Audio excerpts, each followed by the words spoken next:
నమస్తే welcome to our channel నేను మీ Anil Congress party కీలక నాయకురాలు ప్రియాంక గాంధీ వాయనాడ్లోనే ఏదైతే తను పోటీ చేస్తూ ఉంది లోక్సభ స్థానానికైతే పోటీ చేయడం అయితే జరుగుతూ ఉంది దానికి సంబంధించిన రిజల్ట్ ఈ రోజు అయితే రాబోతూ ఉంది ఈరోజు ఉదయం 8 గంటల నుండి ఓట్ల లెక్కింపు అయితే జరగనున్నట్టు కూడా మనకైతే తెలుస్తూ ఉంది కేరళలోని వాయనాడ్లోని లోక్సభ స్థానానికి ఉప ఎన్నిక అయితే రావడం అయితే జరిగింది దానిలో భాగంగానే యూడీఎఫ్ అభ్యర్థిగా ప్రియాంక గాంధీ అయితే మరి అక్కడ పోటీ చేయడం అయితే జరిగింది మొదటిసారిగా ఎన్నికల్లో పాల్గొన్న ప్రియాంక గాంధీకి తన ఏంటి అసలు భవిష్యత్తు మరి ఏ విధంగా ఉండబోతుందని ఈ రోజు తీర్పుతోనైతే రాబోతూ ఉంది అదేవిధంగా తను కాంగ్రెస్ పార్టీలో కీలక నాయకురాలుగా తనైతే ఉండడం అయితే జరిగింది ఈరోజు 8 గంటల నుండి అయితే తన భవిష్యత్తు అయితే అంటే తన యొక్క రిజల్ట్ అయితే రాబోతా ఉన్నట్టు కూడా మనకైతే క్లియర్ కట్గా తెలుస్తూ ఉంది రాహుల్ గాంధీ 2 చోట్ల పోటీ చేయడం వల్ల ఒకవైపు వాయనాడ్లో ఇంకొక వైపు రాయ్బరేలీలో 2 దిట్లలో పోటీ చేయడం వల్ల తను వాయనాడ్లు వదులుకున్నాడు కూడా మనకైతే తెలుసు దాంట్లో భాగంగానే ఈ నెల 13వ తారీఖు అయితే ఎన్నికలు అయితే జరిగాయి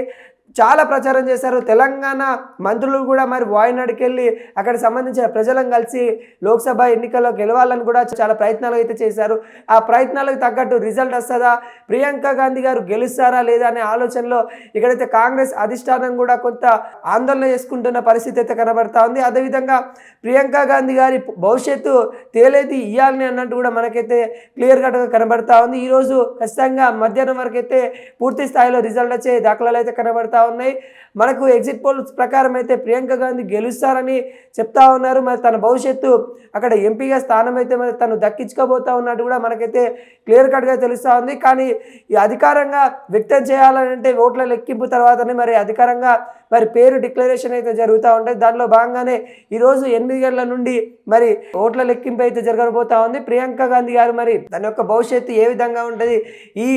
ఎన్నికలలో తను గెలవకుంటే కాంగ్రెస్ పరిస్థితి ఏది అంటే చాలా యుద్ధ ప్రాతిపదికన అక్కడైతే ప్రచారం చేసిన దాఖలాలు అయితే కనబడతా ఉన్నాయి ఎందుకంటే అక్కడ ప్రియాంక గాంధీ చాలా కీలక నేత అటు రాహుల్ గాంధీకి సోదరిగా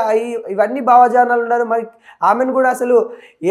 అసలు గెలిపించుకోవాలని తాపత్రయంలో మొత్తం యావత్ భారతదేశంలో ఉన్న కాంగ్రెస్ బడా నాయకులు కూడా మరి వాయనాడ్లో తిరిగి ప్రచారం చేసిన దాఖలాలు చూసాము దానిలో భాగంగానే మరి తన గెలుపు తథ్యము అన్నట్టు కూడా కాంగ్రెస్ సంబంధించిన వర్గాలు అయితే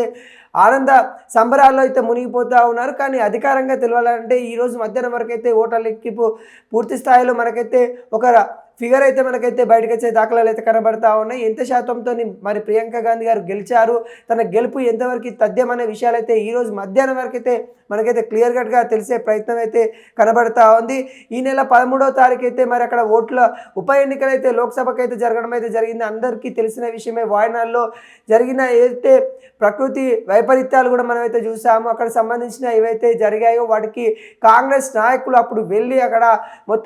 అక్కడ బీజేపీ సంబంధించిన నాయకులు అక్కడ చాలా తక్కువ కనిపించారని కూడా కొంత విమర్శల వర్షం కురిపించారు వాటిని ఏవైతే ప్రకృతికి సంబంధించిన వైపరీత్యాలు కూడా వీళ్ళకి అనుకూలంగా మార్చుకొని రాజకీయంగా మాట్లాడిన దృశ్యాలు కూడా మనం చూసాము చాలా విధంగా యావత్ భారత్ కాంగ్రెస్ సంబంధించిన నాయకులు అక్కడికైతే వెళ్ళి ప్రచారం చేసిన దాఖలాలు కూడా చూసాము మన తెలంగాణ నుండి కూడా సీతక్క ఇటు మంత్రి వాళ్ళు అయితే వెళ్ళడం అయితే జరిగింది అదేవిధంగా రేవంత్ రెడ్డి గారు అయితే నామినేషన్ సమయంలో కూడా మరి రేవంత్ రెడ్డి కూడా వెళ్ళడం అయితే జరిగింది బట్టి విక్రమ మల్లు గారు కూడా మరి నామినేషన్ సమయంలో మరి తెలంగాణ నుండి అయితే వెళ్ళి అక్కడ నామినేషన్ వేసిన దాఖలాలు కూడా చూసాము ఈ తెలంగాణలో నుండి వెళ్ళిన మంత్రివర్గులు కావచ్చు అటు మహారాష్ట్ర నుండి కర్ణాటక నుండి కేరళ సంబంధించిన నాయకులతో భారీ ఎత్తున ర్యాలీ తీసుకుంటూ ప్రియాంక గాంధీ గారు అయితే నామినేషన్ వేయడం అయితే జరిగింది అదేవిధంగా 13వ తారీఖు ఓట్లు అయితే అక్కడ జరగడం అయితే అయిపోయింది పూర్తి స్థాయిలో అక్కడ ఓట్లు అయితే పోల్ అయిపోయాయి అదేవిధంగా ఈ నెల అంటే ఈ రోజున మరి 8 గంటల నుండి అయితే మరి పోలింగ్ అయితే ఏవైతే జరిగినాయో వాటికి కౌంటింగ్ అయితే ఈరోజు అయితే చేయనున్నట్టు కూడా తెలుస్తూ ఉంది ఈరోజు మధ్యాహ్నం వరకు అయితే ప్రియాంక గాంధీ గారి భవిష్యత్తు ఏంటో మనకైతే తెలియనుంది